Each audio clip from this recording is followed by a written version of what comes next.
On the glittering streets of Las Vegas, ruthless gunmen overpower defenseless victims and haul away a motherlode of cash. Following a trail from exotic dance clubs to the tranquil suburbs, authorities finally put down the reckless robbers.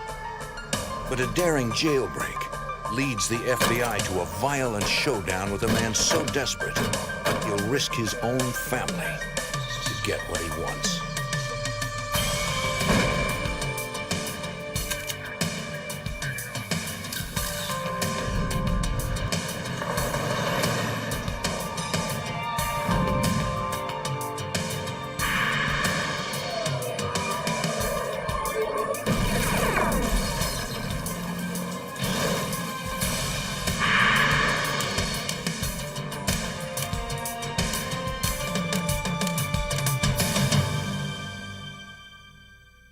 In Las Vegas, a gang of robbers target an ATM repository and hit the jackpot.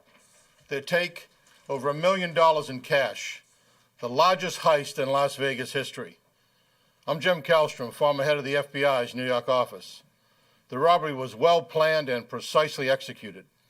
The FBI and local police struggled to identify and track a desperate criminal whose tendency for violence turned a robbery into a case of murder.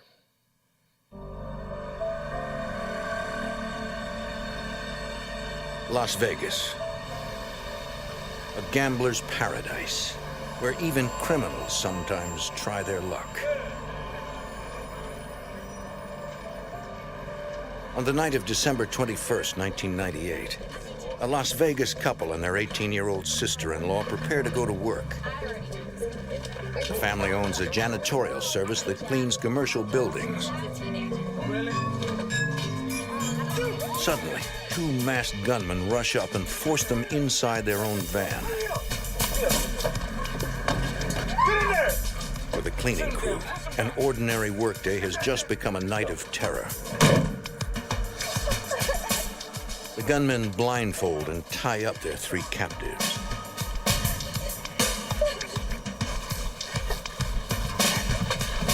Well, shut her up! What are you looking at? Sit still.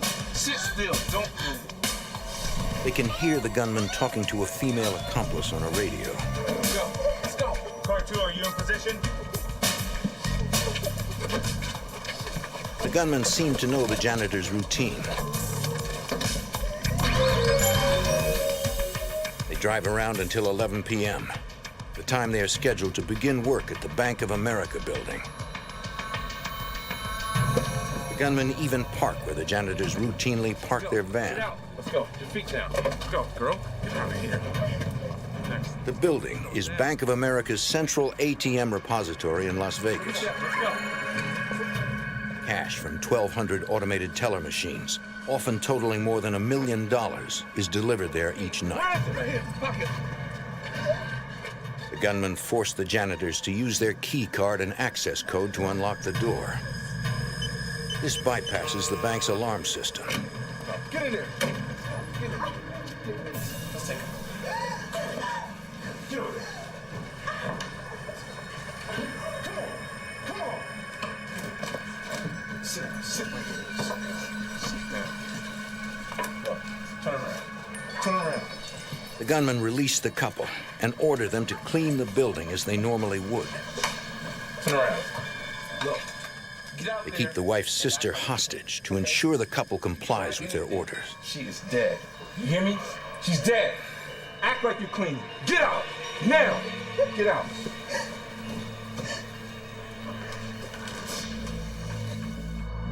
At 11:30 p.m., an armored car arrives to pick up the night's cash deposit. Following a standard security protocol, the two guards first call the bank security company to ask if there have been any unauthorized entries. We're checking out the parking lot, the only thing. The alarm company reports that the only people inside are the janitors.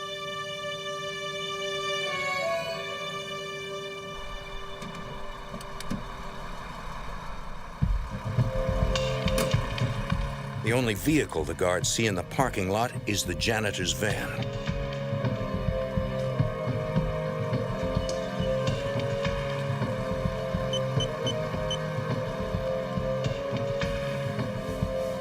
Inside, everything seems completely normal.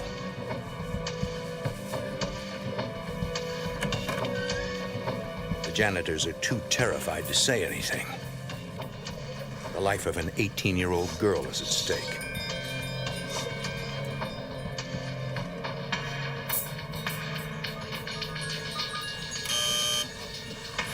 The guards open the vault containing $1,088,000, shrink-wrapped and ready for pickup. Suddenly, Get down! Get down! Get on the floor! Get your hands up! as the gunmen disarm the guards, Two Grandpa, stay down. one of them accidentally discharges his weapon. Come on, The let's bullet go. ricochets off the floor and hits one guard in the chest. Come on, let's go. What happened?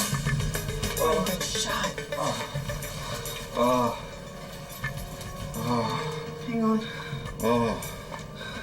One of the guards calls for an ambulance. 12. My partner's down. He's been shot. I need an ambulance. Quick, please. Please. FBI Special Agent Henry Schlumpf arrives at the scene. He heads the investigation. Everybody was very scared, and it took a little while to calm everybody down and to get a story as to what exactly happened. And the descriptions that we got, because the subjects were masked, were very general in nature. We were looking for two males who were either white, black, or Hispanic, 6 foot, 6'3", and about 200 pounds. That was basically all the description that we had. With little to go on, every detail is important. The janitors told us that when the subjects first entered the bank, they were a little taken aback at the number of video cameras that were in the bank. That indicated to us that they had not been inside before. This suggests that the robbery may not have been an inside job.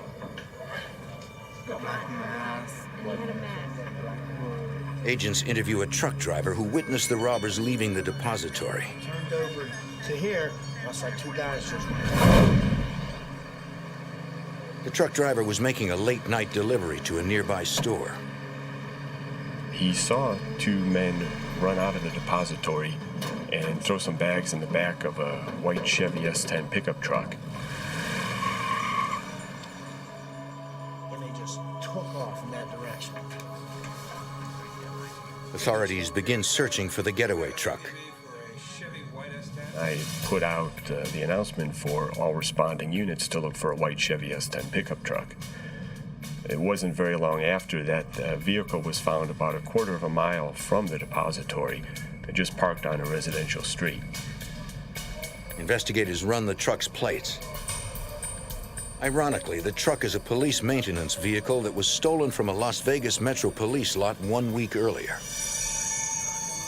Investigators begin questioning neighbors, including a woman whose home is closest to where the truck is parked. She hadn't seen anybody get out of the pickup truck, but earlier in the evening, there had been another truck parked in the same place. And she described that as a white GMC Dually, which is a pickup truck with 4 wheels on the back axle. Agents believe the woman saw the robbers switch vehicles, a common MO for bank robbers. They issue an APB for the white GMC truck. Hours later, they receive the welcome news that the wounded guard has undergone surgery and will survive. The next day, the bank determines that a total of $1,088,000 has been stolen. To date, it is the largest bank robbery in Las Vegas history. Although FBI agents believe this was not an inside job, they cover all their bases by interviewing the armored car guards and all bank employees. We didn't have a lot to go on. We ended up interviewing everybody who worked at the branch and everybody who worked at the armored car company and polygraphing some of them. Although agents do not find any new information, they do rule out the employees as suspects. Thank you. The subjects who committed the robbery could have found out everything they needed to find out by following the armored truck around and following the guards around. And we surmised early on that that's probably exactly what they did. With the investigation running out of leads, executives from Bank of America and the Armored Car Company decide to offer a reward for information leading to the arrest and conviction of the robbers. Agent Schlumpf advises them on how large the reward should be. And I said $50,000, which was quite a lot for a bank robbery, but we were going to need to generate some public interest in this case. Agents ask local authorities for their cooperation. We notified the airport that we were looking for someone carrying large amounts of money. We notified all the jails to advise us if anyone tried to bail someone out with large amounts of cash. A week after the $1 million robbery, the FBI receives a call from security at Las Vegas's McCarran Airport. They had gotten a telephone response from someone asking if large amounts of currency would set off the metal detectors. And they took the number down on caller ID and gave it to us. Investigators use a reverse telephone directory to find the caller's address. Agents set up surveillance on that address, a home in the suburbs of Las Vegas. There were people going in and out of the house about every half hour. Someone would arrive and someone else would leave. But it's curious, and I'd kind of like to know what's going on.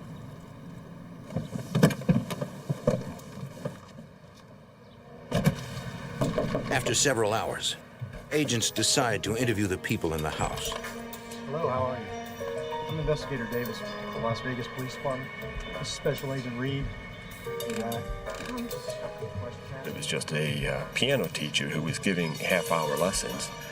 And she was going to be going to Utah with about $3,000, and so she had called McCarran Airport to find out if that would set off the detectors. The lead is a dead end. Agents are back where they started. But later that day, a woman responding to the reward poster calls the Las Vegas Metro Police. She claims to have key information about the bank robbery. So tell me about this stripper friend of yours. Her name's Jennifer. The tipster tells agents about a dancer she knows who works at a local strip club. Oh, Fuzzy Bottom. You know, over on Tampa. Stripper. Her name is Jennifer Arden. Her name's Jennifer. She says Jennifer has been spending a lot of cash lately. He was able to give us a telephone number. We traced that number to a rented trailer. The FBI sets up surveillance on the trailer. Agents watch for any clue to the identity of the two gunmen or the location of the stolen $1 million. In a matter of minutes, a white GMC truck pulls into the driveway. It's the same make and model the robbers used as their getaway vehicle. Agents run the license plates. According to the Department of Motor Vehicles, the truck is registered in Las Vegas to Timothy Blackburn. The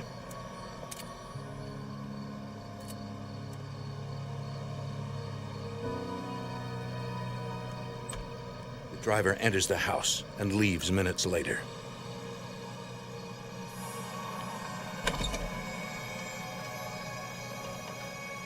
The surveillance team immediately notifies Agent Schlumpf.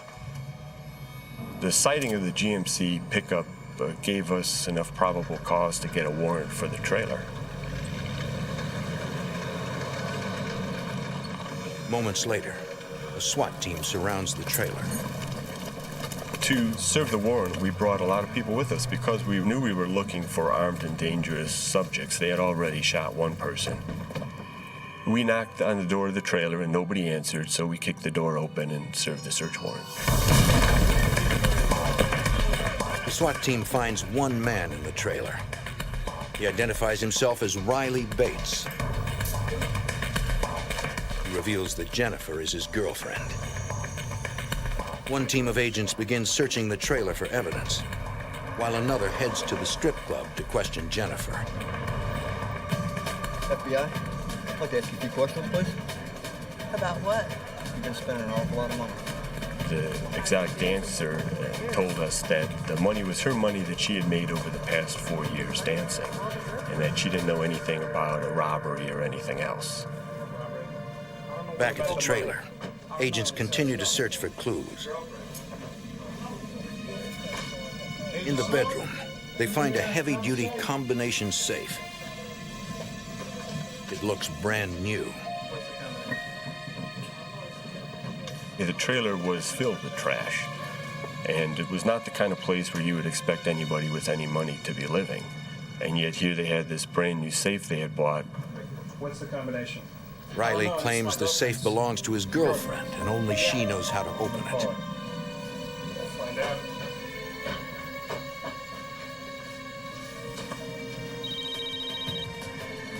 Agent Durham, may I help you?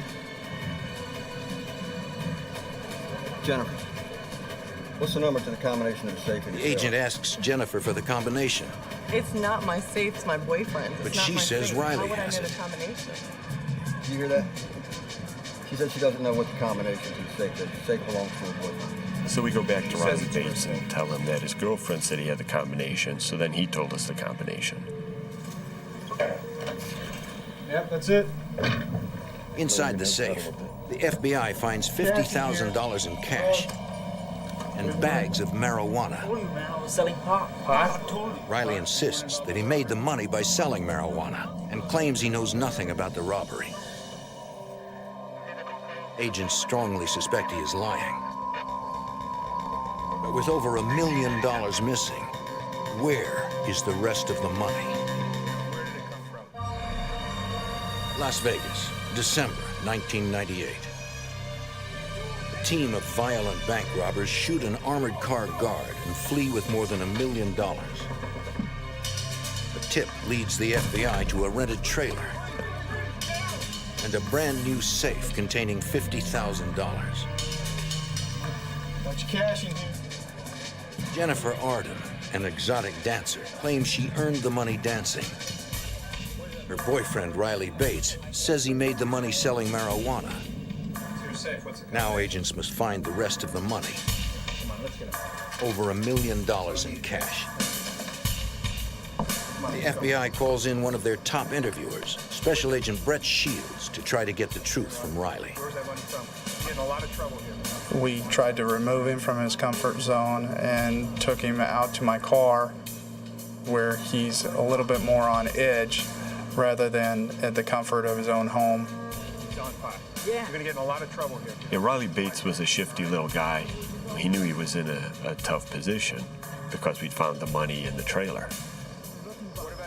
He tried to maintain that it was profits from the marijuana that was found in the safe. It wasn't believable that he was that successful and he's still living in a single wide trailer. You're gonna be in a lot of trouble here. You know that? I don't know what you're doing selling pot. We had gotten convinced that we can help him out on the marijuana charges and he doesn't want to get tied up into the $1 million bank robbery.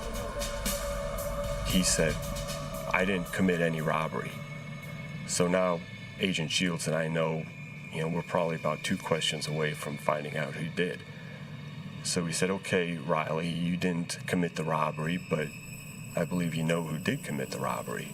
And he said, my brother Robert and his friend Tim. It's my brother and his friend Finn. Really? Yeah. Well, where is Tim right now? I don't know where they are right now. Riley claims that he doesn't know where his brother Robert is. Where are they? But I don't know where they are. But inside the trailer, agents find gaming chips and receipts from the Luxor, a casino on the Las Vegas Strip.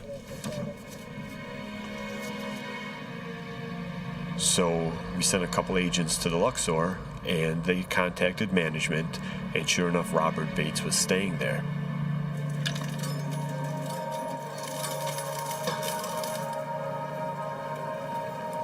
The hotel's head of security tells agents that Robert Bates has been spending heavily, paying for everything in That's cash. located where, sir? That's in the southeast town. You see the types of items that they're purchasing. Judging from his guest portfolio at the Luxor, Robert Bates had been just partying constantly since the night of the robbery. The two agents stake out Bates's hotel room until he returns. He was on some kind of drugs. There's no point in trying to interview someone if they're if they're stoned on whatever he was on. Bring your hand back, Mike. Inside Bates's hotel room, agents find drugs, a gun, and $5,000 in cash. With nearly $1 million still missing, agents now concentrate on the second suspect named by Riley Bates, his brother's friend, Tim Blackburn. We set up surveillance on Timothy Blackburn's house. So we had police and FBI agents surrounding the house. They decide to approach Blackburn, but proceed cautiously. He's been investigated for armed robbery in the past and is considered highly dangerous. Tim Blackburn was about 26 years old, 6'3", 230 pounds. He was a martial arts expert, and he liked fighting, and he liked guns. He was an accomplished marksman. The FBI's criminal apprehension team moves into position. Special Agent Castle Nishimoto is a member of this elite tactical unit. My job was to watch the streets.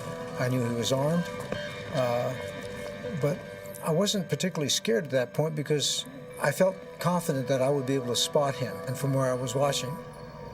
The agents were just approaching the house to make contact with the people inside when a car comes driving down the road. The SUV suddenly accelerates towards the agents. The driver loses control. And the vehicle stops, and a man jumps out and runs away. We assumed it was Blackburn who had run out of the car. He was jumping the fence, the walls in the back of the house and so forth, and trying to get away. And so from that point on, we began to search the area.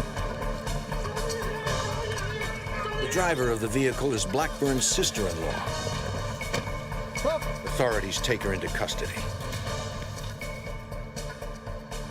The FBI and Las Vegas police launch a house-to-house search for Blackburn.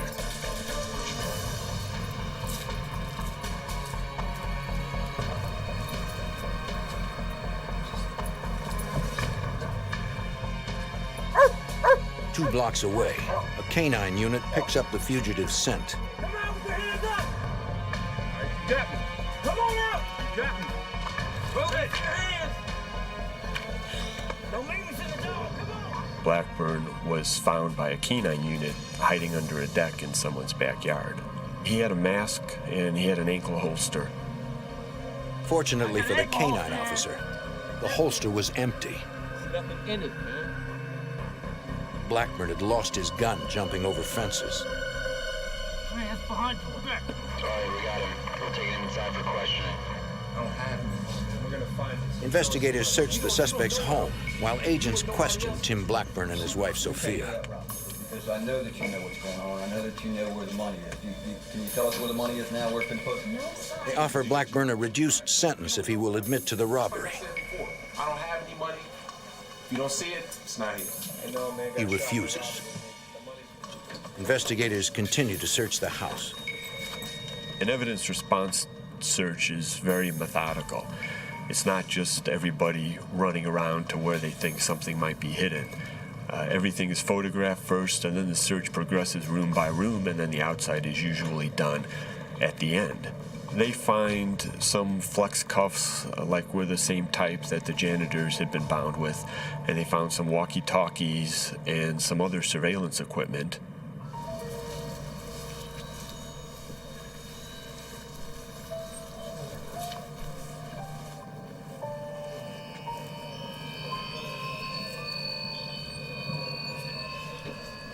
I got something here. Early that morning, in Blackburn's backyard, they find several duffel bags inside the doghouse. I just couldn't believe that he put the money in the doghouse.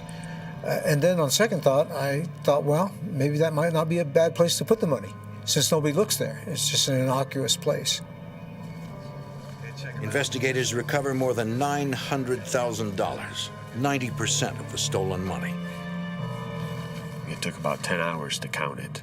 So by 4 o'clock that afternoon, we knew we had the money from the Bank of America robbery. The U.S. District Court charges Tim Blackburn and Robert Bates with bank robbery, kidnapping, carjacking, and using a firearm in the commission of a violent crime. They are held at the North Las Vegas Detention Center. But the FBI's work is unfinished. They believe that Blackburn and Bates were not working alone. We knew that there was probably someone else involved in the robbery, that it was too much logistically for only two people to do. You know, your husband was... Agents suspect Sophia Blackburn might be involved because her story does not seem credible. I was at the house several times to talk to Sophia Blackburn. Sophia claimed to have no knowledge of the robbery, and in fact, she provided an alibi for Tim Blackburn on the night of the robbery. She said she was with him the whole night. She couldn't account for the money that they found or the other items that were in the house. She was worried because her husband was in jail and she had two young daughters to raise herself, so she was claimed to be cooperative, but she would have these stories that were in no way even close to plausible. But that's what she was going to stick with, and you know, there was not going to be really any way to talk her out of them. There was no way that she was ever going to give us any information that would implicate Tim Blackburn. On August 11th, 1999, 7 months after the $1 million robbery, Sophia visits her husband in jail. You can't tell him where I am. She secretly uses a tiny tool on her keychain to loosen the screws securing the divider window. It's good, so my babies are doing all right. Babies are great. As the visiting room guard leaves to escort a prisoner,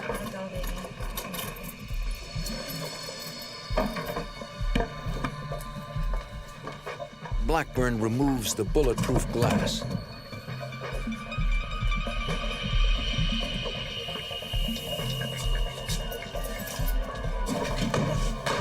Tim Blackburn climbed through the window and dived into the sally port. The one door closed and the second door opened before anybody realized what he had done. As soon as the second door opened, he was just climbing over everybody in the sally port and he ran outside. Sophia retrieves a gun she had hidden earlier and tosses it to Blackburn. All the alarms are going off, and guards outside knew that there was a jailbreak. As the Blackburns try to get away, they face startled guards in a violent shootout. August 11th, 1999. Timothy Blackburn, accused of the biggest bank robbery in Las Vegas history, breaks out of jail with the help of his wife, Sophia. FBI Special Agent Henry Schlumpf. They tried to arrest Blackburn, but he shoots at them. This pickup truck that's sitting in the lot was going to be his escape vehicle. But the guards are returning fire. Blackburn is forced to abandon the truck. Suddenly, his wife Sophia roars up in an Isuzu Rodeo.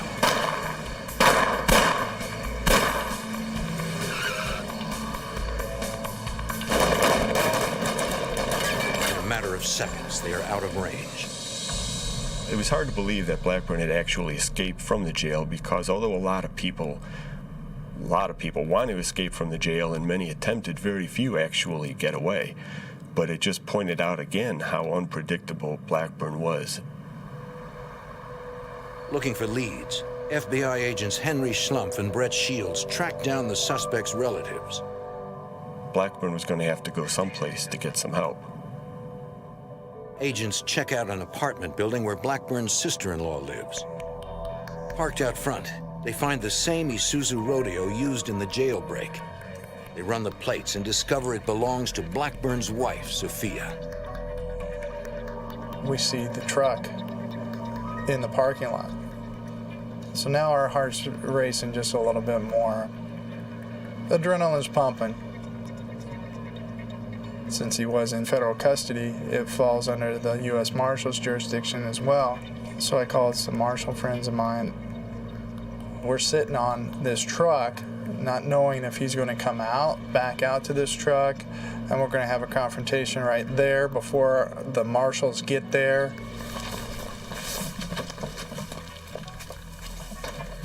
After a few tense moments, U.S. Marshals arrive to help FBI agents raid the apartment. Step outside. Can we go inside? Search your premises?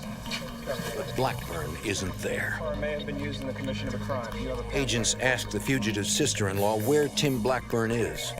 She says she doesn't know. This could be extremely They ask why serious. Sophia's Isuzu is there and not her own car, which authorities know is a Nissan Pathfinder. It's going to be as bad for you as him. She claims it's in the shop, but her story does not check out. Seriously. If you're covering him up, Agents suspect Blackburn is on the run with her Pathfinder. the vehicle. Can you tell us where it is? No, I have no idea where it's at. For the next week, the FBI searches for Blackburn, his wife, and their 2 little girls. They come up empty. Then, 9 days after the jailbreak, a Las Vegas police helicopter spots a Nissan Pathfinder parked in the desert. A family of 4 is nearby. The FBI and Las Vegas police arrive in force. Now we have no shot. Special Agent Castle Nishimoto leads the FBI SWAT team. We were located on a ridgeline quite a bit above them, and there was a valley between us.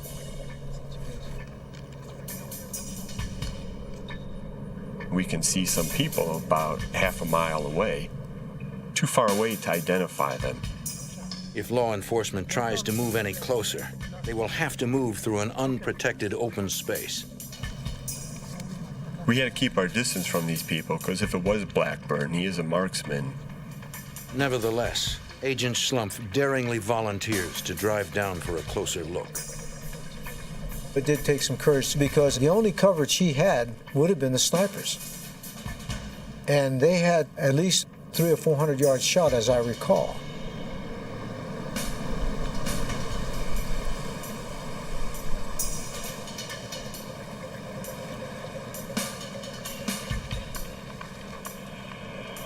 As Agent Schlumpf gets nearer, he can finally make out faces. I could recognize that it wasn't Blackburn. It wasn't anybody who we were looking for. Authorities have hit another dead end.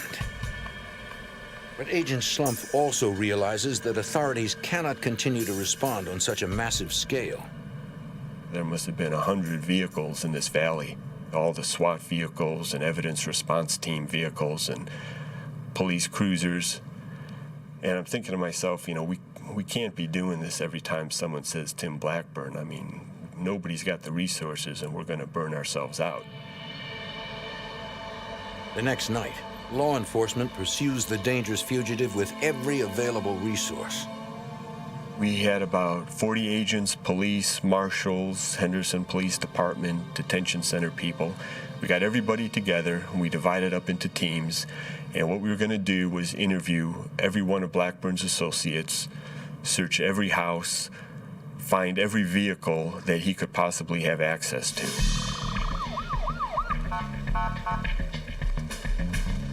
U.S. Marshals tell the FBI they have spotted the fugitive. We arrive right as they're taking down what they believe is Tim Blackburn. I could tell right away it wasn't Tim Blackburn, it was his brother. His brother is a younger, slightly smaller version of Tim Blackburn, very similar in appearance. As we're IDing him, what we notice is that his driver's license was brand new. He had just gotten it the day before. So we asked him, well, what happened to your old license? On the hood. Blackburn's brother claims he lost his license. But agents suspect he gave it to the fugitive to use as a fake ID. In the car, agents find a note from Tim Blackburn. In it, he asks his brother to get him some money. A man who once had $1 million in his possession now needs a loan to survive.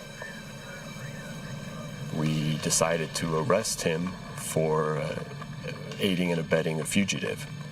So that's what we did. We arrested Tim Blackburn's brother. Authorities also arrest Blackburn's sister-in-law for lying to federal authorities when she said her Nissan Pathfinder was in the shop. With two of his family members in custody, agents develop an ingenious plan to lure Tim Blackburn into the open.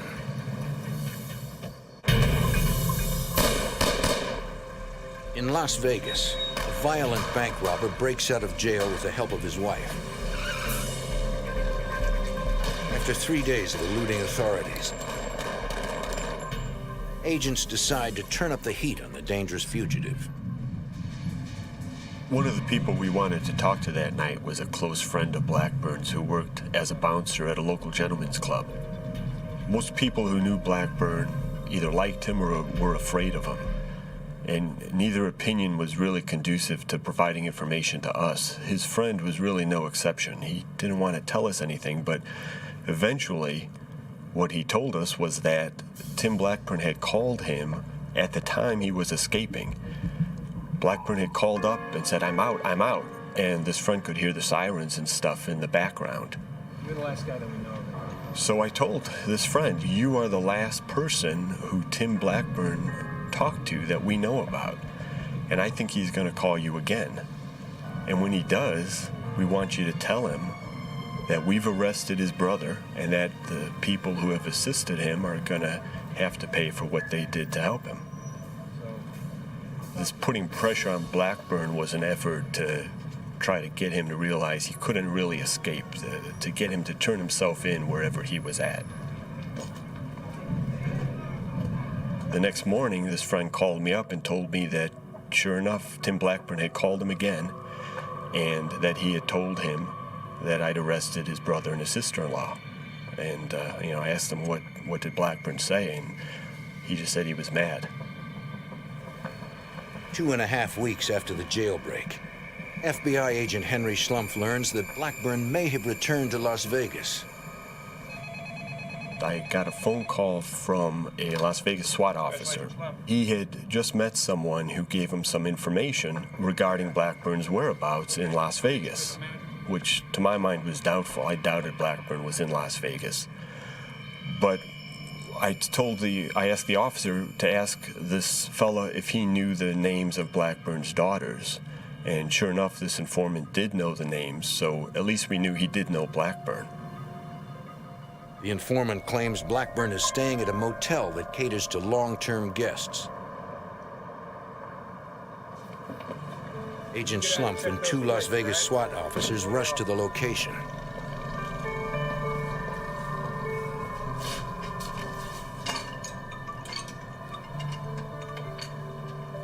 You seen these two before?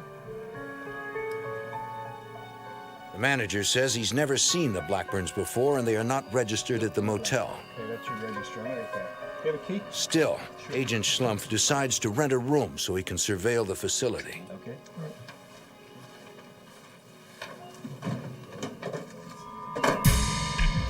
SWAT officers call in the license plates of every vehicle in the parking lot. None of them are reported as either stolen or owned by any of Blackburn's relatives. The motel tip is beginning to look like another false lead. The FBI does not give up. They begin checking every apartment. So what we decided to do was to perform a ruse. We would have a complex security guard just start knocking on doors and notifying the residents of noise complaints. I'm there watching, and the door opens, and Sophia Blackburn comes out to talk to the guard. I couldn't believe it. There she was. She looked happy and smiling and well-rested, better than I'd ever seen her. She did not look like she'd been on the run for 17 days. Suspecting that Blackburn is hiding in the apartment, Agent Schlumpf calls for immediate backup. The criminal apprehension team in Las Vegas SWAT arrive within minutes. SWAT responded right away. More agents came, and a lot of patrol units, marshals came. And what we did was we started evacuating the complex. Every apartment was evacuated except, of course, for the one where we thought Blackburn might be.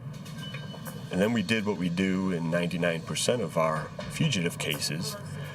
Our criminal apprehension team placed a call into the apartment. I need to talk to Timothy Blackburn. What they do is they tell the person in there, look, we know you're there, you're surrounded, there's no way that you can get out, so come on out. Look, we just want to find a nice, peaceful way to end this whole thing. So I'm waiting for Blackburn to come out, and I'm deciding, where are we going to take him? Back to the jail he escaped from or to a different facility? And that was my mindset. If he was in there, he was going to come out. But he doesn't. Agent Slump, he wants to talk to you. The apprehension team person was on the phone, and she says he wants to talk to you. Hello, Tim. And sure enough, it was Tim Blackburn. And my job was just to keep him talking on the phone, because as long as he's talking on the phone, he's not shooting anybody. When I first started talking with Blackburn, I was kind of commiserating with him, telling him, it must have been hard being on the run for the last 3 weeks. Hey, I took the kids to San Diego. Have you ever been So to San here he Diego? was, maybe 10 minutes from Mexico, and he didn't go there. He came back to Las Vegas. Agent Schlumpf cannot understand why Blackburn has returned, but is even more concerned that his children may be with him. Why don't we just talk about... Then his worst fears are realized. He hears the 2 little girls laughing in the background. There's children inside the room. Repeat, there's children inside the room. The SWAT team set up outside the apartment, and they were there to initiate a hostage rescue if Blackburn turned violent and started hurting any of the people in the apartment, Sophia and their 2 little girls. He says, Henry, I don't suppose you can just let us go. And I told him, I can't do that. I'm not going back to jail, man. I'm not going back to jail. Look, I don't want my kids to visit me in jail. Tim was set on not going back to jail. He said he just wasn't going to go back. And, after shooting a guard, there's no way any of that is going to go away. Schlumpf worries that Blackburn may be suicidal. Hey, Tim, it's time to come in, buddy. Authorities now face a dangerous scenario. A hostage barricade situation involving an armed man, his wife, and 2 small children. Look, I'm not going back, man. That's just it. I'm not going back to jail. I'm not going back. The FBI and police SWAT teams surround a motel just off the Strip in Las Vegas. A violent bank robber has barricaded himself inside one of the apartments.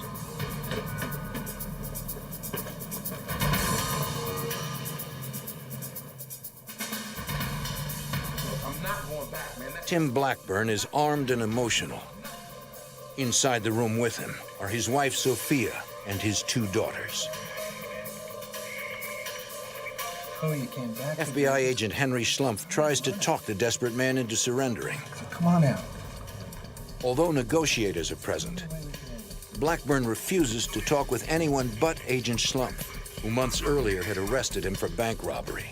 I'm not going back to jail, man. I don't want my kids to visit me in jail. Agent Schlumpf pleads with both Blackburn and Sophia to let the children leave the apartment. Slow it all down. Sometimes I talked with Sophia and sometimes with Blackburn. It seemed like maybe we were getting a little farther ahead talking with Sophia, but then when we take a break and she talked to Blackburn, we kind of have to start over again. He had a lot of influence with her, because he's her husband. She was afraid that if she were to leave with the children, that Blackburn would kill himself. And, she certainly didn't want that to happen. We'd take breaks, and then I'd call in again. There were highs and lows. Sometimes it seemed like we were making progress. Other times, we took a couple of steps backward.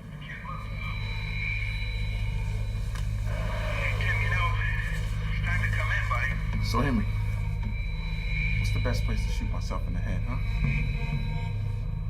He asked me what I thought would be the best place for him to shoot himself.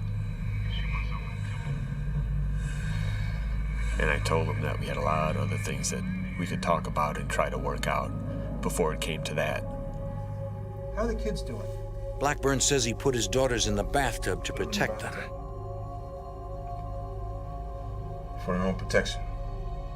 But the SWAT commander is concerned. Confining them could also be the prelude to a murder-suicide pact.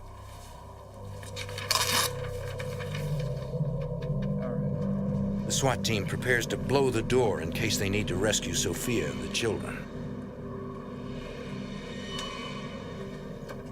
The SWAT team placed an explosive charge on the door, an entry charge, so to be able to breach the door very quickly if they needed to.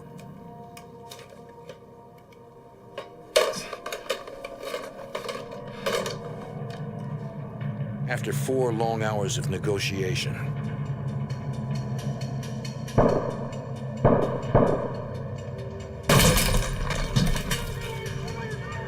they had to go clear to the back into the bathroom to try and rescue the children. And in this case, seconds, fractions of seconds count. They got there just in time to see Blackburn falling down from a self-inflicted gunshot wound.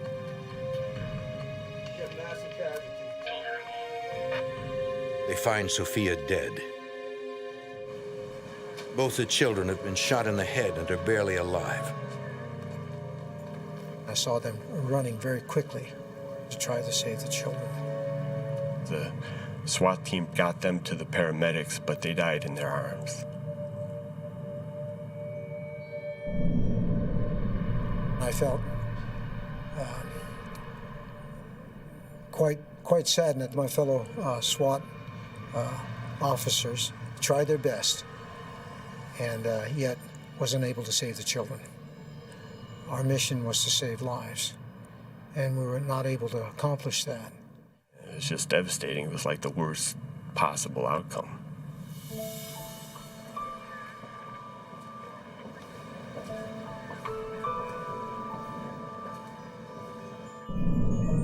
The coroner later determines that the shots that killed Blackburn, Sophia, and their 2 little girls were all fired by Blackburn himself.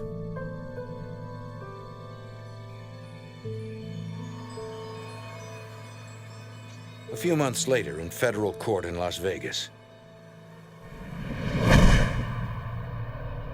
Riley Bates and his girlfriend plead guilty to possessing stolen money.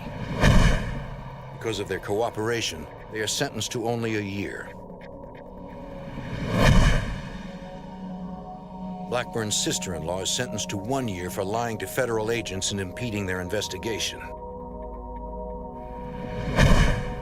Robert Bates pleads guilty to bank robbery and is sentenced to 24 years in prison. Today, Agent Henry Schlumpf has made his own peace with the tragic events caused by Tim Blackburn. He's ultimately responsible for everything that happened.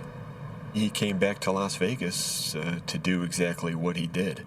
He came back to die. I don't think he was gonna ever come out of that apartment or let anybody else come out of it either. Las Vegas law enforcement will never forget the deaths of 2 innocent children. For them, the Blackburn case is all about lost hope and the tragedy of a desperate agenda.